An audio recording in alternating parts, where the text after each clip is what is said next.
На новата постапка за избор на судија во Европскиот суд за човекови права во Страсбур и недостасува правен легитимитет. Со отворањето на нов оглас и почнувањето на нова постапка без претходната да се заврши, се создава дуализам на постапките.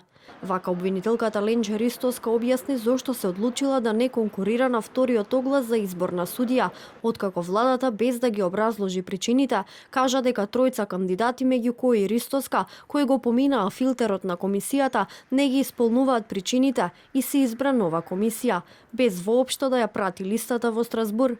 Ристоска вели дека за сите прекршувања на постапката го известила и Советот на Европа. Во конкретниот случај владата формираше нова комисија.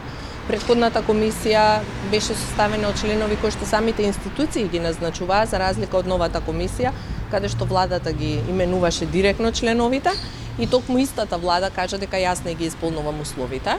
Токму и затоа решив да не конкурирам.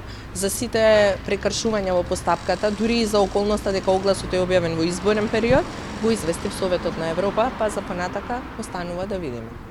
Ристоска го демантираше и премиерот Христијан Мицкоски, кој рече дека како јавен обвинител за врски со Европравда зема многу висока плата, одговорајќи околу законот за плати на судии и јавни обвинители, кој е дел од пакетот реформски закони во судството. Ристоска тврди дека платата што ја добива е само согласно законот. Од аспект на мојата плата и платата која јас ја земам, веќе кажав дека се неточни тврдењата на премиерот дека земам повисока плата. Јас како и сите обвинители од основното јавно обвинителство Скопје земам плата која што со закон ми е определена и по закон ми следува. Освен Ристоска на новиот оглас не се пријави ниту судијката Габриела Гајдова. Таа во 24 анализа изјави дека владата ја ги скратила уставно загарантираните права, како и правото на жалба.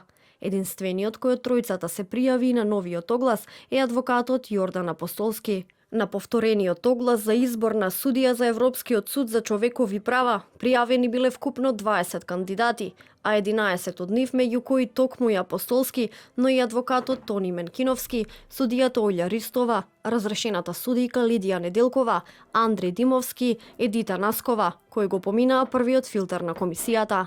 Интервјуата со кандидатите ќе бидат на 20 октомври.